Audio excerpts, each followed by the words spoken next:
अगर तुमने अभी क्लास 10th पास की है और क्लास 11 में साइंस लेने का सोच रहे हो तो ये वीडियो तुम्हारे लिए बहुत इंपॉर्टेंट है। हर साल लाखों बच्चे क्लास 10th पास करते हैं और क्लास 11 में साइंस लेने का सोचते हैं, लेकिन उन्हें बाद में जब वो साइंस ले लेते हैं तो उसके बाद रिग्रेट होता है कि साइंस उन्हें नहीं लेनी चाहिए थी। क्योंकि कुछ छोटी छोटी बातें हैं जो उन्हें पहले से नहीं किसी ने बताई होती हैं कि आपको ये, अगर आपके साथ ये हो रहा है तो आपको साइंस लेनी चाहिए या नहीं लेनी चाहिए।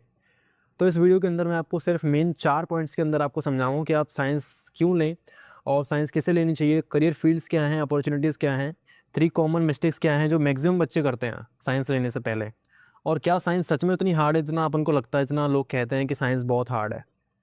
तो एक एक करके स्टार्ट करने वाला हूँ मैं। आपको इस वीडियो के बाद पूरा आइडिया हो जाएगा आपके माइंड में कि आपको साइंस लेनी चाहिए या नहीं लेनी चाहिए। और बेटा एक बात बताऊँ, ज़्यादा बिल्कुल मत सोचना कोई भी सब्जेक्ट लेने से पहले। आपको मेन चीज़ जो सोचनी है वो आपको मेन इंटरेस्ट के बेसिस पर लेना है कि आप इंटरेस्ट किस चीज़ में रखते हो। बाकी तो मैं आपको इस वीडियो के अंदर समझाने वाला हूँ। तो चलिए स्टार्ट करते हैं। वीडियो को पूरा देखना, ठीक है, आराम से देखना, तसल्ली से समझाऊंगा। Now being from science background, मैं आपको बता सकता हूँ कि अगर आप साइंस ले रहे हो तो आपको लेनी चाहिए या नहीं लेनी चाहिए। जो अपना पहला पॉइंट है कि साइंस कैसे लेनी चाहिए इसके अंदर, तो साइंस बेटा उन बच्चों को लेनी चाहिए जिनका मैथ्स जो है, मैथ्स में इंटरेस्ट है। मैथ्स में इंटरेस्ट होना चाहिए, चाहे आप साइंस के अंदर पीसीएम लो या पीसीबी लो, यानी मैथमेटिक्स लो या बायोलॉजी लो, आपको मैथ्स में इंटरेस्ट होना चाहिए। ऐसा नहीं है कि आप मैथ्स में परफेक्शन होना चाहिए, लेकिन मैथ्स में आपको सवाल सॉल्व करने आने चाहिए, सवाल सॉल्व करने में इंटरेस्ट थोड़ा बहुत होना चाहिए।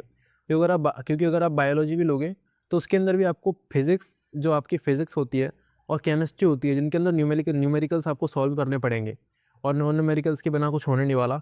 तो वो भी एक टाइप के सवाल ही हैं और उनको सॉल्व करना आपको इंटरेस्टिंग लगना चाहिए, ठीक है।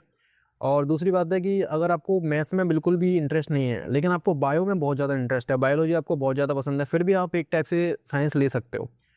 अब दूसरी चीज़ है लॉजिकल सवाल। आपको ना लॉजिकल सवाल यानी प्रॉब्लम सॉल्विंग अच्छा लगना चाहिए करना। जैसे कि अगर आप साइंस लेते हो उसके बाद आप कोई भी एग्ज़ाम दोगे तो आपको वहाँ पर जैसे फॉर एग्जांपल जेई मेंस का एग्ज़ाम लेते हैं, अगर आपने साइंस ले ली, पीसीएम ले दिया, तो आपको अगर जेई मेंस का एग्ज़ाम देना पड़ेगा तो उसके अंदर क्या होता है, लॉजिकल क्वेश्चंस आते हैं। ऐसा नहीं है कि आपको जो बुक में छपा हुआ है वहीं से डायरेक्ट क्वेश्चन आ गया, उसको घुमा फिरा के पूछेंगे और डीप थिंकिंग आपको करनी पड़ेगी, इसके पीछे क्या रीज़न हो सकता है, ऐसा वैसा वैसा ऐसा। तो कंसेप्ट क्लियर करने पड़ेंगे। तो वही है, लॉजिकल सवाल आपको करना इंटरेस्टिंग लगना चाहिए।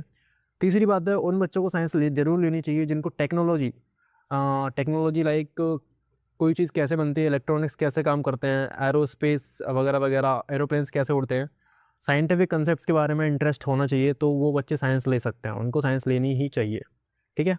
ये 3 पॉइंट्स हैं जिनके बेसिस पर आप साइंस ले सकते हो। और बाकी जिनको मैथ्स बिल्कुल पसंद नहीं है, जिनको मैथ्स बिल्कुल भी पसंद नहीं है, वो बच्चे थोड़ा साइंस लेने से पहले सोचें। क्योंकि अगर आपको मैथ्स बिल्कुल ही पसंद नहीं है तो आपको थोड़ी प्रॉब्लम हो सकती है आगे साइंस में, ठीक है। बाकी अगर आपको मैथ्स बिल्कुल पसंद नहीं है तो आप पीसीएम तो बिल्कुल ही नहीं लेने वाले हो, आप पीसीबी ही लोगे। फिर भी आपको सोचना चाहिए कि आप साइंस लेने से पहले सोचना चाहिए आपको कि आप पीसीबी भी लोगे, फिर उसके अंदर भी वही बात है कि फिजिक्स और केमिस्ट्री में आपको न्यूमेरिकल सॉल्व करने पड़ेंगे, ठीक है। तो पहला पॉइंट यहाँ पर क्लियर हो गया। अब मैं आपको दूसरा पॉइंट समझाने वाला हूँ। दूसरा पॉइंट बहुत इंपॉर्टेंट पॉइंट है, इस पे आप स्टार मार्क कर सकते हो, क्योंकि ये पॉइंट बताता है कि साइंस लेने के बाद आप करियर अपॉर्चुनिटीज़ क्या क्या हैं जो आप कर सकते हो, आगे आप फ्यूचर क्या होगा जिसमें आप जाओगे। तो उनकी बात करते हैं, चलिए ओपन कर देता हूँ।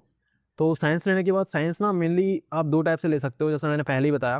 पीसीएम ले सकते हो आप, पीसीएम यानी कि मैथमेटिक्स अगर आप लोगे, फिजिक्स केमिस्ट्री एंड मैथमेटिक्स। और आप पीसीबी ले सकते हो, दूसरा ऑप्शन जो है पीसीबी के अंदर फिजिक्स केमिस्ट्री एंड बायोलॉजी आती है।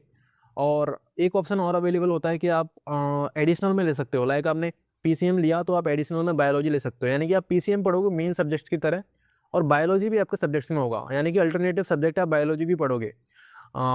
इसी तरह आप पीसीबी के साथ ले सकते हो, अल्टरनेटिव में एडिशनल में मैथ्स ले सकते हो। आप पीसीबी मेन पढ़ोगे बट आप मैथ्स भी पढ़ोगे साथ साथ में, समझ रहे हो। बट ऐसा बिल्कुल मत करना मेरे अकॉर्डिंग तो, क्योंकि ये बहुत बड़ी बेवकूफ़ी होती है। क्योंकि अगर इसका मतलब यह है कि आपको पहले ही नहीं पता है कि आपको इंटरेस्ट किस चीज़ में है। अगर आपको मैथ्स में इंटरेस्ट है तो आप पीसीएम लो, अगर आपको बायोलॉजी में इंटरेस्ट है तो आप पीसीबी लो, और ये चीज़ आपको पहले से ही क्लियर होनी चाहिए। अब बात करते हैं कि पीसीएम लेने के बाद आप क्या-क्या अपॉर्चुनिटीज़ है जो आपने पहले ही देख लिया होगा, यहाँ पर लिखा हुआ है सब कुछ मैंने पहले से। तो पीसीएम यानी कि मैथमेटिक्स लेने के बाद मैक्सिमम जो सबसे ज़्यादा बच्चे करते हैं वो है इंजीनियरिंग। इंजीनियरिंग करते हैं यानी कि बीटेक बीटेक करते हैं और या फिर बीई करते हैं। जो आपने सुना होगा ना, जेईई मेंस का एग्जाम होता है, JEE mains, JEE JEE advance, तो वही इसी के लिए होता है, इंजीनियरिंग के लिए। इसमें इंजीनियरिंग में बहुत सारी फील्ड्स होती हैं, जैसे कि इलेक्ट्रिकल इंजीनियरिंग होती है, सॉफ्टवेयर इंजीनियरिंग होती है, सिविल इंजीनियरिंग होती है, ठीक है, एक्सेट्रा एक्सेट्रा। और पीसीएम के अंदर आप सेकंड टाइप पे क्या कर सकते हो, रिसर्च डिपार्टमेंट में जा सकते हो, आप साइंटिस्ट बन सकते हो मेनली। बीएससी करते हैं किसी भी सब्जेक्ट में, लाइक आपने बीएससी करी फिजिक्स के अंदर आपने बीएससी करी, उसके बाद एमएससी करी, उसके बाद पीएचडी होता है। तो बस ये तीनों करने के बाद आप साइंटिस्ट बन जाते हो। आप भी ऐसा नहीं है कि आपको तीनों ही करना है, आपको एक भी बीएससी के लिए कर सकते हो, एमएससी भी कर सकते हो, मैक्सिमम बच्चे ये दोनों करते हैं। और अगर आपको और इंटरेस्ट है तो आप ये भी कर सकते हो, पीएचडी कर ली तो फिर पक्के आप साइंटिस्ट बन चुके हो। टीचर बन सकते हो आप पीसीएम के अंदर, टीचर बन सकते हो। मर्चेंट नेवी में जा सकते हो, जिन बच्चों को मर्चेंट नेवी में इंटरेस्ट होता है वो पीसीएम ले सकते हैं। एनडीए में बच्चे जा सकते हैं, एनडीए बहुत फेमस जो है करियर ऑप्शन बन चुका है इंडिया के अंदर। बहुत सारे बच्चों का सपना होता है एनडीए करने का, ठीक है। एनडीए में आप एयरफोर्स में जा सकते हो, आर्मी में जा सकते हो, ऑफिसर के पोस्ट पर जा सकते हो ना, नेवी में भी जा सकते हो, इंडियन नेवी के अंदर।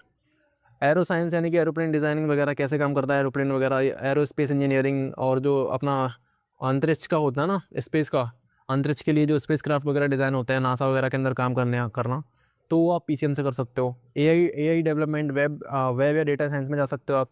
आर्किटेक्चर यानी कि जो बिल्डिंग्स वगैरह बनती हैं उनका मैपिंग, उनका मैप बनाना, कौन सी जगह पर क्या, कौन सा रूम होगा, कौन सी जगह पर वॉशरूम बनेगा, ये सब वगैरह जो बड़ी बड़ी बिल्डिंग्स के लिए, बड़ी बड़ी कंपनीज़ के लिए काम होता है, प्रोजेक्ट मिलते हैं, उसमें आप जा सकते हो, ठीक है। और भी बहुत सारी फील्ड्स हैं जिनमें आप जा सकते हो।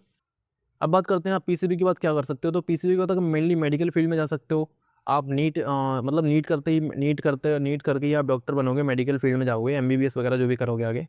नर्सिंग फील्ड में जा सकते हो आप, पैरामेडिकल में जा सकते हो आप, बीएससी कर सकते हो, एमएससी कर सकते हो, पीएचडी कर सकते हो। सेम यहाँ पर भी आप कर सकते हो बीएससी, एमएससी, पीएचडी, लेकिन सब्जेक्ट्स अलग हो जाते हैं। उसमें आप करोगे इंजीनियरिंग वगैरह में, एरोस्पेस इंजीनियरिंग या फिर फिजिक्स केमिस्ट्री या मैथमेटिक्स में करोगे। इसमें आप बीएससी कर सकते हो, केमिस्ट्री फिजिक्स में इसमें भी कर सकते हो आप, बायोलॉजी वगैरह में भी होती है। इसमें आप मेडिसिन डिपार्टमेंट में जा सकते हो। और मेनली गर्ल्स के लिए कि हाँ अपॉर्चुनिटी है, जो गर्ल्स होती हैं गर्ल्स के लिए आप एमएनएस में जा सकते हो।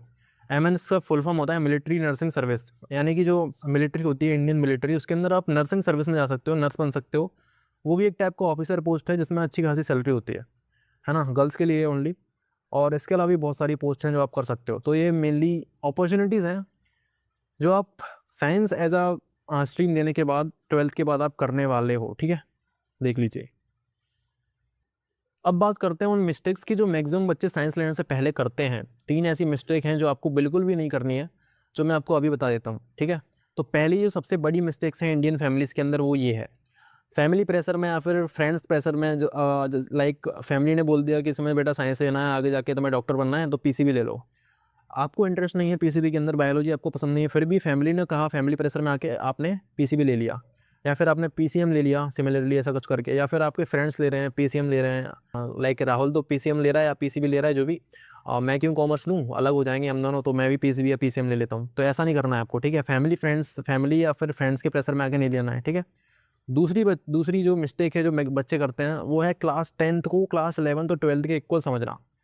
बेटा क्लास 10th और क्लास 11 में बहुत फ़र्क है, क्योंकि एज़ मैंने फिर पहले ही बोला था, मैं भी 12th पास करके आ चुका हूँ, तो मुझे बहुत अच्छा नॉलेज है कि क्लास 10th और क्लास 11 में कितना डिफरेंस होता है। जब मैंने क्लास 10th पास किया था ना, तो बड़ी मुझे अपने अंदर बहुत कॉन्फिडेंस था, क्योंकि क्लास 10th में मेरे बहुत अच्छे परसेंटेज बना था। और क्लास 11 में मुझे लगता था कि मैं बहुत आसानी से कर लूँगा, बहुत ईजी है। साइंस मैंने भी चूज़ किया था पीसीए में, ठीक है। लेकिन बेटा क्लास 11 का जो सिलेबस होता है वो इतना ज़्यादा होता है, इतना लेंदी होता है कि आपके जो क्लास 10th के अंदर जो एक चैप्टर होता था ना, वो उसके अंदर एक टॉपिक के बराबर होता है क्लास 11 के अंदर। तो वो चीज़ है कि क्लास 10th और क्लास 11 में बहुत फ़र्क है। क्लास 11 थोड़ा बड़े बड़े चैप्टर्स होते हैं, तो आपको थोड़ी स्टडी टाइम बढ़ाना पड़ेगा, थोड़ा ज़्यादा स्टडी, थोड़ी ज़्यादा मेहनत करनी पड़ेगी, ठीक है। और तीसरी जो गलती है बच्चे करते हैं कि बेसिक्स स्ट्रॉन्ग नहीं है, फिर भी मुझे मैथ्स पसंद है, मैं तो मैथ्स लूँगा, जबकि बेसिक्स उन्हें पता नहीं है, उन्हें ये भी नहीं पता कि a+b का होल स्क्वायर का फॉर्मूला क्या होता है। तो बेटा ऐसा आपको नहीं करना है, बेसिक्स आपके स्ट्रॉन्ग होने चाहिए, तभी आप मैथ्स लो या फिर साइंस लो, जो भी है। और अगर आपके बेसिक्स स्ट्रॉन्ग नहीं है, बिल्कुल भी आपको बिल्कुल भी पसंद नहीं है, तो आप मत लो। मैं पहले ही बोल रहा हूँ, मत लो। कॉमर्स और एग्रीकल्चर और क्या बोलते हैं आर्ट्स में भी बहुत अच्छे स्कोप हैं, तो आप वो कर सकते हो जाके, ठीक है। ये 3 गलती हैं जो मैक्सिमम बच्चे करते हैं बेसिकली, तो आप ये ना करें, इसलिए मैंने इसको इसके अंदर मेंशन किया है। अब लास्ट और फोर्थ पॉइंट आता है कि फिजिक्स केमिस्ट्री मैथमेटिक्स या फिजिक्स केमिस्ट्री बायोलॉजी हार्ड है बहुत ज़्यादा या फिर आसान है।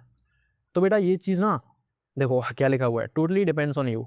बेटा कोई बच्चा जो है, अगर वो किसी भी सब्जेक्ट को पूरी मेहनत से पढ़ेगा, अगर लगन से पढ़ेगा, तो कोई भी ऐसा सब्जेक्ट नहीं है जो उसे हार्ड लगे, ठीक है। और कोई बच्चा है जो पढ़ ही नहीं रहा है भाई, तो उसके लिए हिंदी इंग्लिश भी हार्ड होते हैं, समझ रहे हो। तो ये आपके ऊपर टोटली डिपेंड करता है कि आप कैसे ले रहे हो, कैसे पढ़ रहे हो, मेहनत कर रहे हो या नहीं कर रहे हो। तो ऐसा बिल्कुल भी नहीं है कि बहुत ज़्यादा हार्ड है या बहुत ज़्यादा लेंदी है, फॉर्मूले होते हैं, सवाल होते हैं तो कर नहीं पाते बच्चे, परेशान हो जाते हैं। तो जो इंस्टाग्राम पे मीम्स वगैरह देखते रहते हो उन पर ज़्यादा बिलीव मत करो, ऐसा कुछ नहीं है। अगर आपको इंटरेस्ट है तो आप बिल्कुल लो और आप करोगे, बहुत अच्छा परफॉर्म करोगे, ठीक है। तो वही लिखा हुआ है, all subjects are easy if studied properly, ठीक है। और वाइस वर्सा, यानी कि सारे सब्जेक्ट्स हार्ड होंगे अगर आप पढ़ोगे ही नहीं, ठीक है। तो वही चीज़ है। बस इतना ही था, मेन 4 पॉइंट्स थे। अगर आपको समझ में आ गया हो तो आप ये कमेंट में ज़रूर बताइए कि आप 11 में क्या लेने वाले हो। और मेरा न्यू चैनल है तो आप सपोर्ट करिए, और मैं आपके लिए ऐसी वीडियो बनाता रहूँगा। सब्सक्राइब कीजिए चैनल को और वीडियो को लाइक करो, तो इससे क्या है, थोड़ा मोटिवेशन मिलता है यार कि बच्चे अपने भाई हैं जो कर रहे हैं। तो ठीक है, थैंक यू, मिलते हैं अगली वीडियो में।